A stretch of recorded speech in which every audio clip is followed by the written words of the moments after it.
Hermanos, buenas noches. Bendiciones a todos. Feliz de estar nuevamente juntos y poder seguir estudiando este capítulo 2 del libro de Números, donde estamos viendo todo lo relacionado a las normas, posición y orden de los campamentos en su marcha por el desierto, como recordaremos.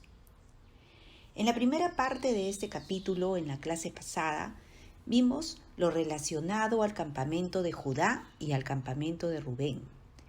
Y también volvimos a recordar cuál era el orden a marchar de los levitas, que eran separados para su servicio y consagración total a Dios, y en donde encontramos también mensajes y lecciones para nuestras vidas hoy en día. Y hoy continuaremos con nuestro estudio en esta última parte, donde veremos los dos últimos campamentos y cómo Dios también los ordena.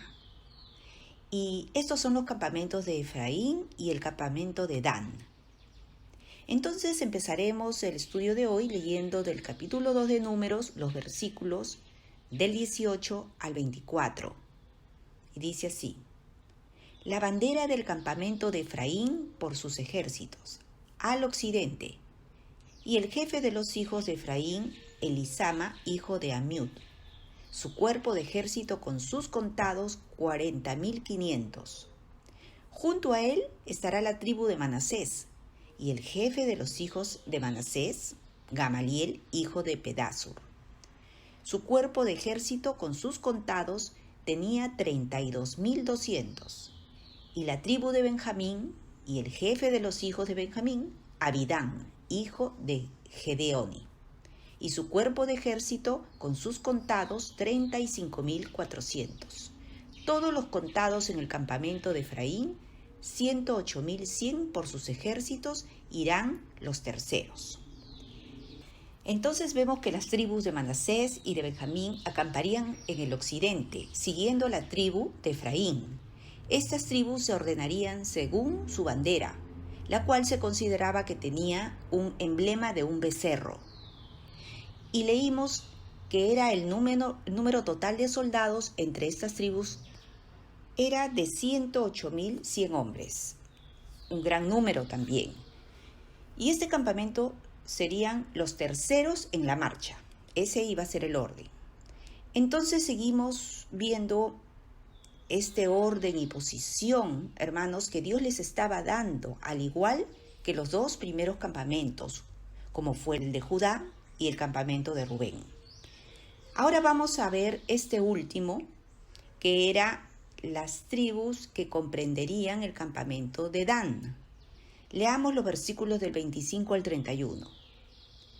La bandera del campamento de Dan estará al norte por sus ejércitos, y el jefe de los hijos de Dan, Ahiezer, hijo de Amisadai, su cuerpo de ejército con sus condados, 62.700.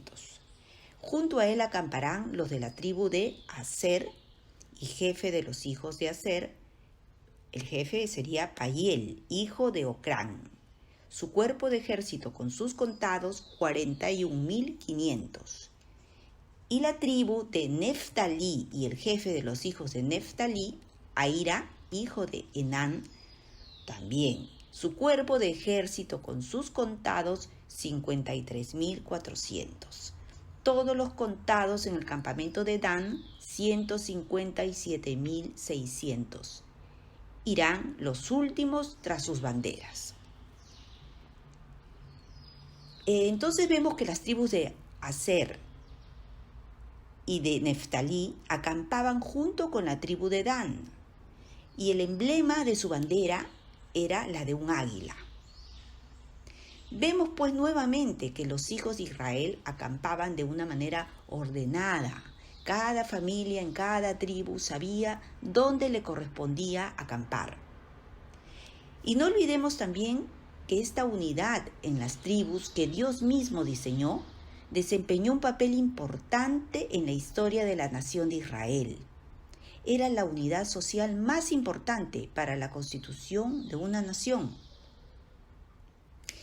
Pero ahora es necesario adelantarnos un poquito y citar algunos versículos del capítulo 24 de este mismo libro de Números. ¿Y por qué? Porque ahí vamos a ver cómo Balaam, que recordarán que era un profeta que no pertenecía a Israel, pero que Dios utilizó a este profeta, y dice la palabra, que vamos a leer ahora, que el Espíritu de Dios vino sobre él con el propósito de la revelación únicamente.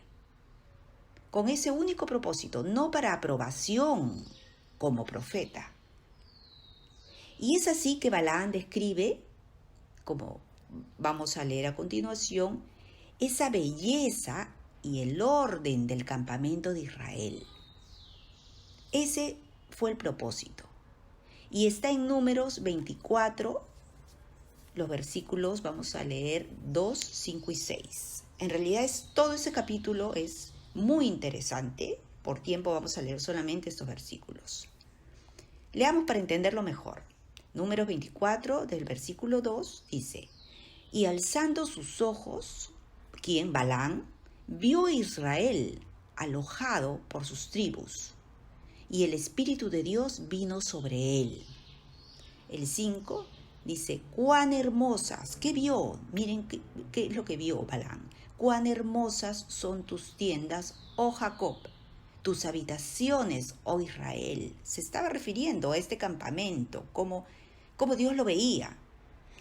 En el 6 dice: como arroyos están extendidas, como huertos junto al río, como aloes plantados por Jehová, como cedros junto a las aguas. Y vemos cómo estos versículos que hemos leído nos habla de esta belleza. Menciona tiendas, habitaciones, donde nos habla primeramente de la unidad del pueblo de Dios, de arroyos, ríos, y también menciona plantados por Jehová como cedro, que sabemos es un árbol fuerte, y aloe, que busqué y era un árbol, dicen que producía resina y aceite que se utilizaban para la elaboración de perfumes en ese tiempo. Nos habla, hermanos, de ese grato olor. Y también este aloe que fue usado, encontré esa información, como mirra para perfumar el cuerpo de Jesús para la sepultura. Ese grato aroma que cuando estamos en el orden perfecto de Dios, nos habla y une a Cristo mismo. También hemos leído junto a aguas, que sabemos que nos habla del Espíritu Santo. Dios podía ver que su pueblo ahora, a través de estos versículos, vemos cómo lo veía.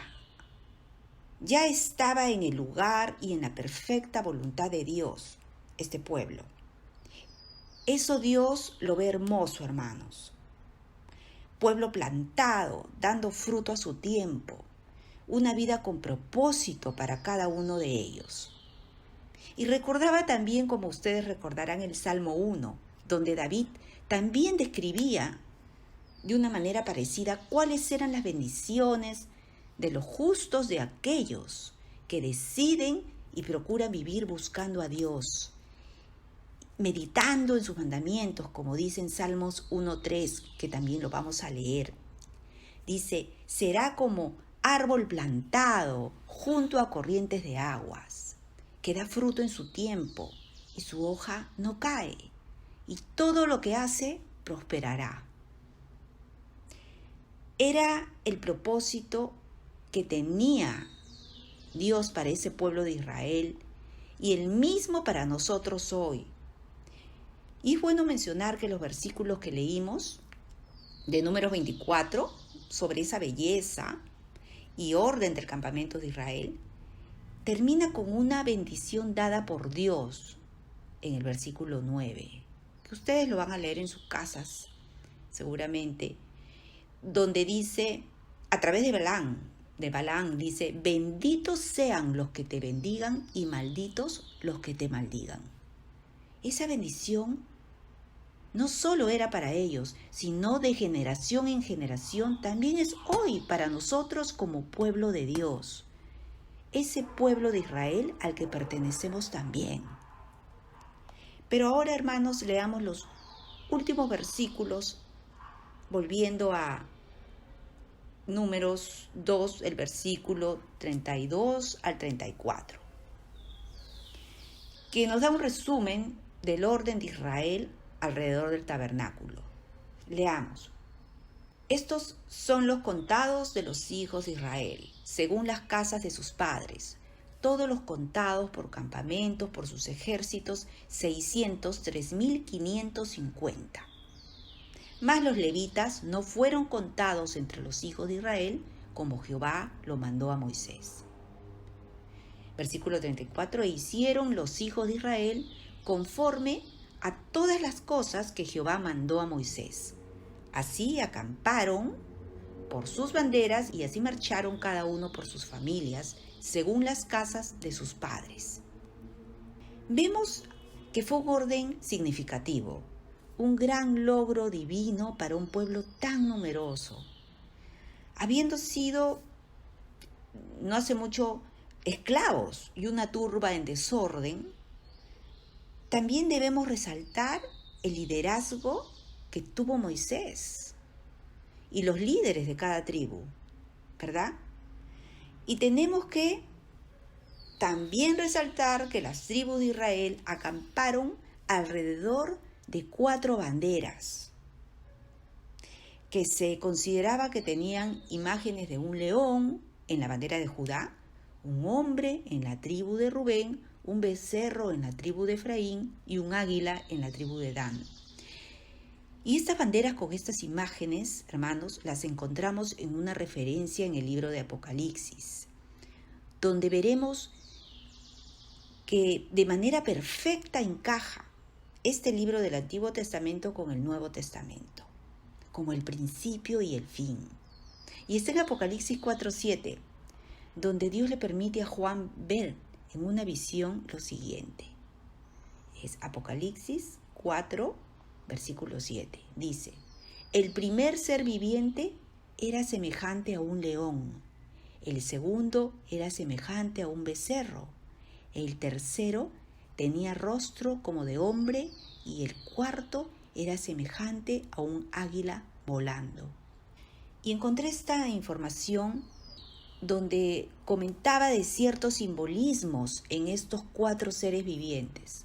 Y se decía que los 4 seres vivientes que hemos visto representaban 4 aspectos de la obra de Jesucristo. ¡Qué interesante!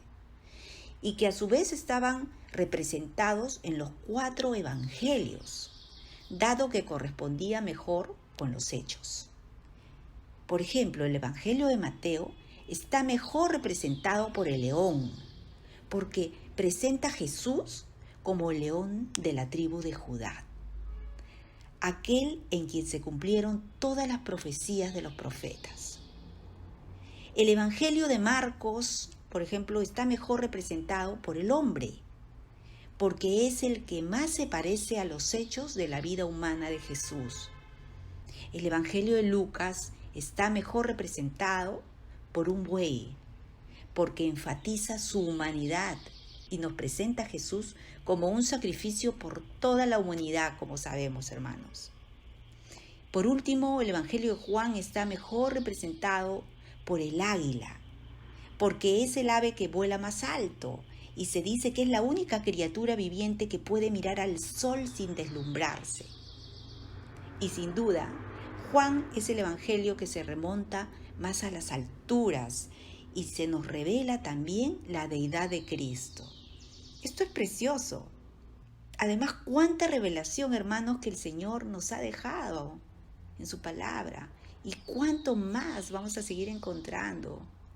Realmente es una belleza plasmada aún en esos símbolos de esas banderas que decían desde ese entonces mucho más que solo imágenes. Era ya revelación profética de Jesucristo mismo. Ahora vamos a ver, hermanos, varios puntos que estoy segura hemos aprendido juntos en este capítulo 2. Por ejemplo, cómo es que a los hijos de Israel les era necesario saber quiénes eran y su linaje, para poder saber el lugar que les correspondía en el campamento. No podían salir a la guerra a menos que estuvieran seguros de sus puestos. Y esto nos enseña hoy en día a nosotros que de la misma manera este caminar y lucha cristiana que tenemos no se puede llevar a cabo si no estamos bien establecidos en un lugar seguro y posición segura como esos soldados de Cristo. Cada uno de nosotros como hijos de Dios tenemos un puesto asignado por Dios y donde el Espíritu Santo nos da dirección. Solo estando en el lugar que Dios nos ha dado y en un mismo sentir y como un solo cuerpo, solo ahí podemos estar preparados como esos soldados para la lucha que nos ha tocado hoy, hermanos. Porque ahí está la misma presencia de Dios. También hemos aprendido que Dios es un Dios de orden y esto nos enseña a tener que parecernos cada día más a Dios como nuestro Padre y esforzarnos cada día más a llevar una vida organizada. Y les digo que me cuesta, hermanos, no sé si a ustedes también, pero es ahí donde el Señor quiere definir nuestras prioridades como hijos de Dios, donde de hecho alcanzaremos una vida más eficiente y en servicio al Señor. Algo que también es importante y hemos aprendido, de hecho, es que todo estaba posicionado con relación a la presencia de Dios, el tabernáculo mismo.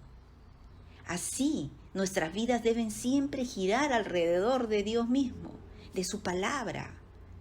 Dios debe ser nuestro enfoque, porque sabemos que si ese orden en nuestra vida se está alterado, u otras personas tal vez toman ese lugar de Dios, o ese enfoque nuestro, Dios no puede obrar y no podemos ver fruto, ni dar fruto. ¿Por qué? Porque vimos cómo Dios ordena las cosas de acuerdo con su sabiduría, no con la nuestra, no sabios en nuestra propia opinión. Fue solo con su sabiduría que Dios organizó a las tribus.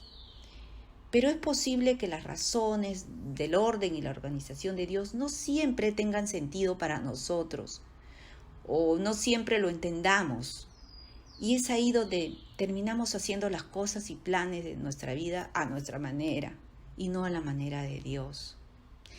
Quizá por temor o por cualquier otro motivo, por bueno que parezca, hermanos, ninguno justifica el no obedecer o salir de la voluntad de Dios, donde a las finales sabemos que los únicos perjudicados vamos a ser nosotros mismos. Y es aquí donde justamente en esa resistencia a la voluntad del Señor fue donde yo misma me encontré no hace mucho tiempo. Y era esto lo que quería compartirles también esta noche. Y es como a través de todo lo que está sucediendo en nuestro país, la inestabilidad y todo lo que sabemos y vemos día a día, es que llegué a tomar la decisión de irnos del país, pensando en una mejor estabilidad, entre comillas, para mis hijos y para mí. Estabilidad en cuanto a sus estudios y también pensando en la seguridad social misma, que no veía tampoco aquí en Perú, ni la hay, seamos realistas. Hoy, en ningún sentido encontraba algún tipo de confianza. Todo esto me llenó de temor e incertidumbre. Que quizá algunos piensen, bueno, no es para menos, ¿no? Todo aquí se ve gris o negro. Y muchos deciden salir y probar por mejores oportunidades de trabajo o seguridad. Y eso no es malo si lo vemos solo naturalmente. Decidí rápidamente, les cuento, entonces asegurar los estudios de mis hijos y se abrieron puertas increíblemente. Busqué el lugar donde viviríamos fuera del país y se abrieron puertas increíblemente. Y no encontraba oposición o dificultad mayor.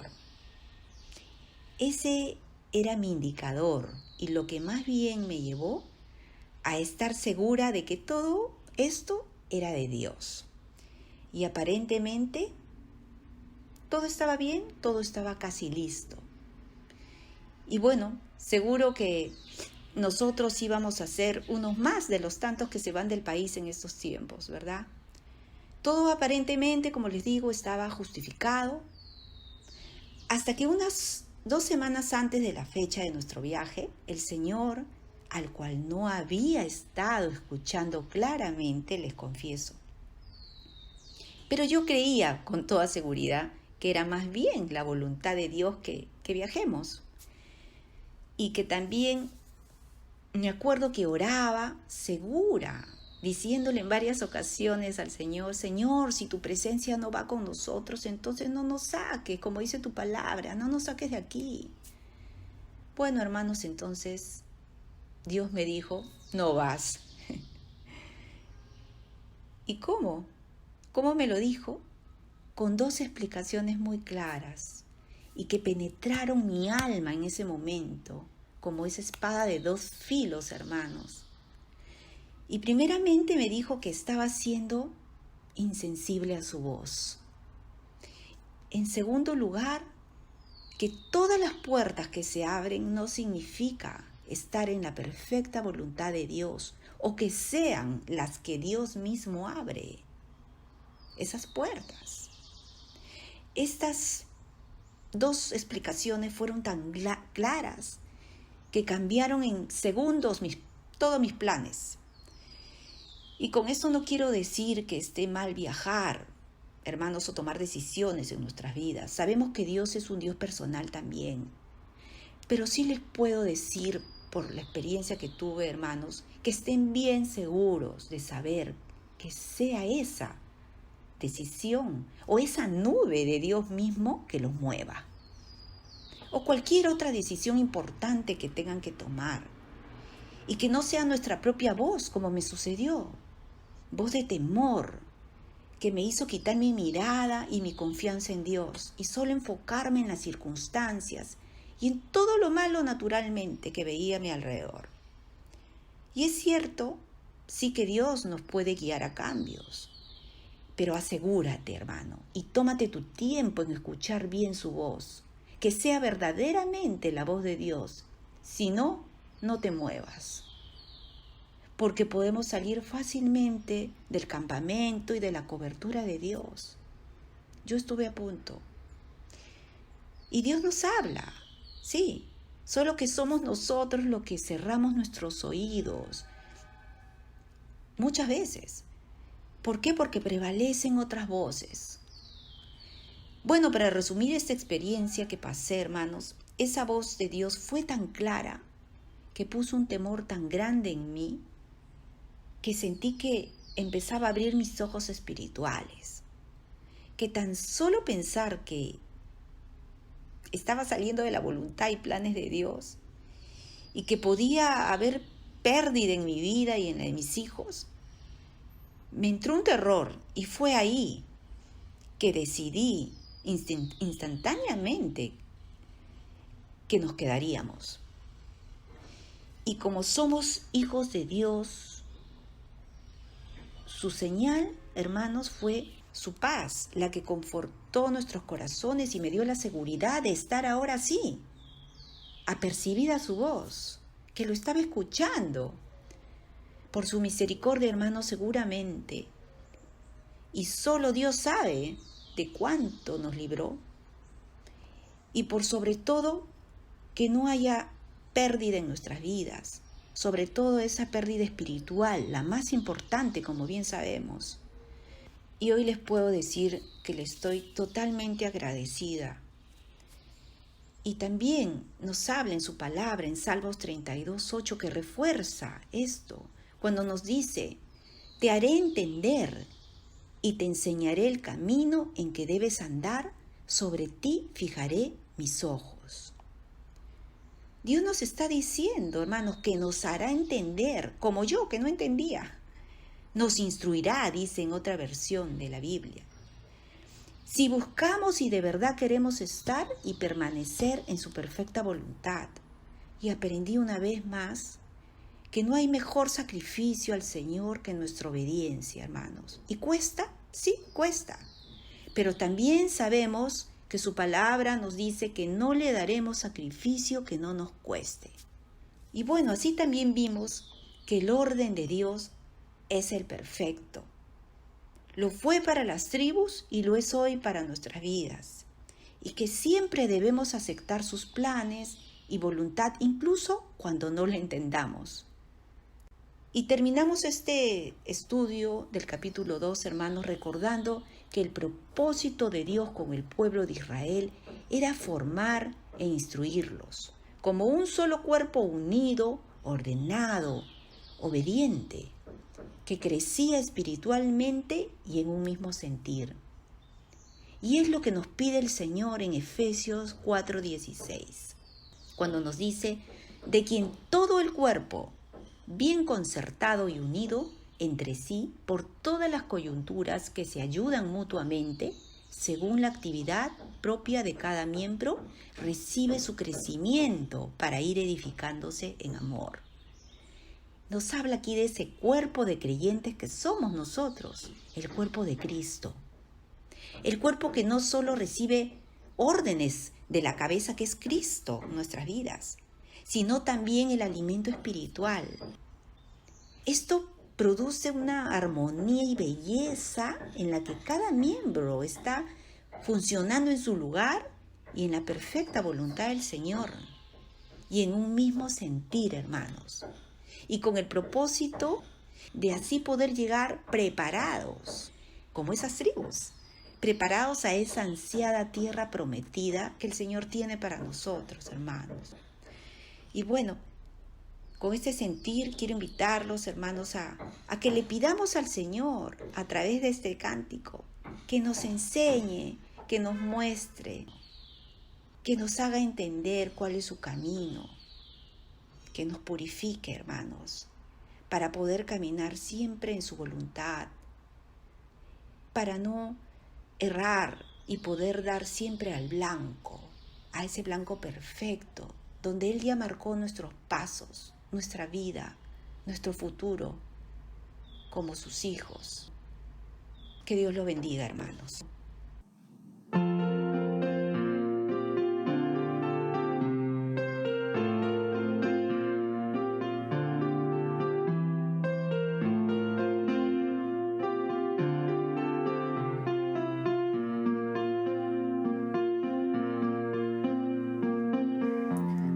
Enséñame tu camino, Señor, y andaré en tu luz. Dame un corazón entregado a ti para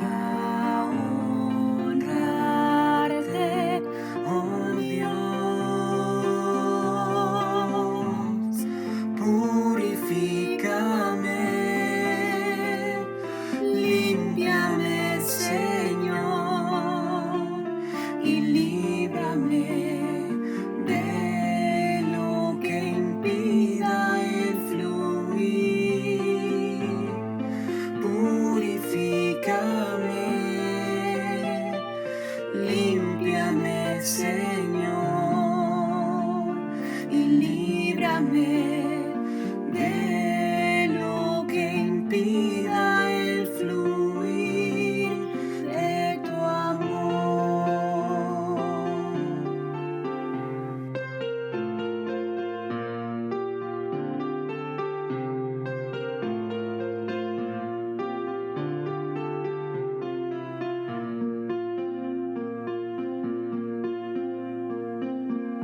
Enséñame tu camino, Señor, y andaré en tu luz. Dame un corazón entregado a ti para honrar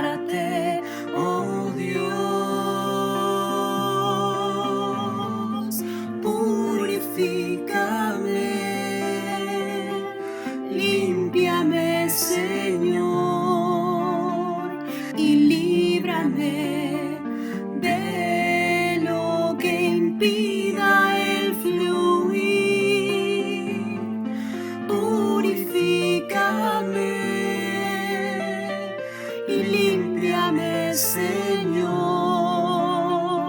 y líbrame de lo que impida el fluir. Purifícame, límpiame, Señor, y líbrame de lo que impida el fluir de tu amor.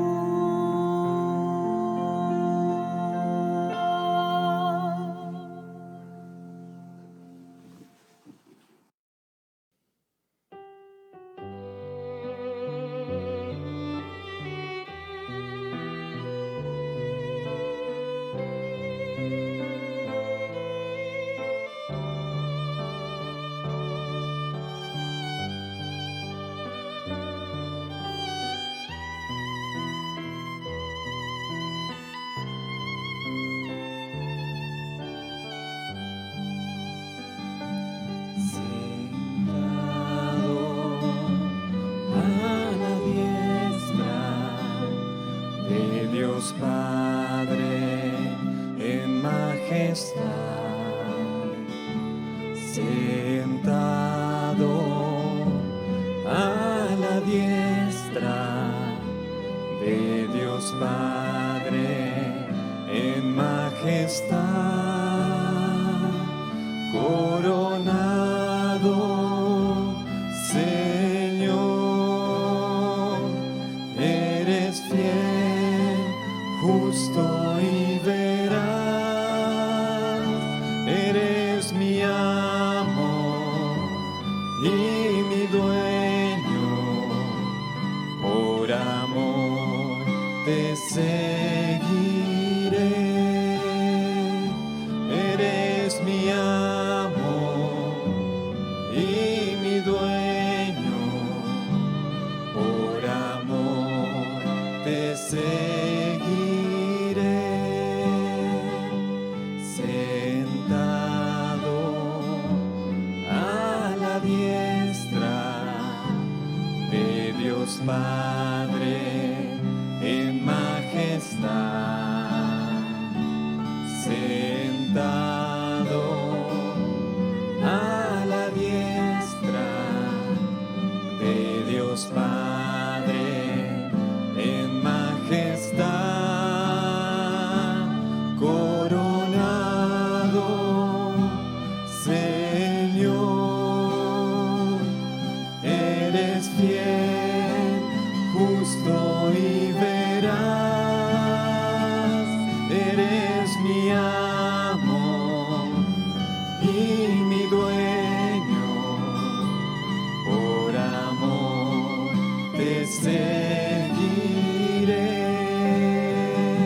eres mi amor y mi dueño, por amor te seguiré, eres mi amor y mi dueño,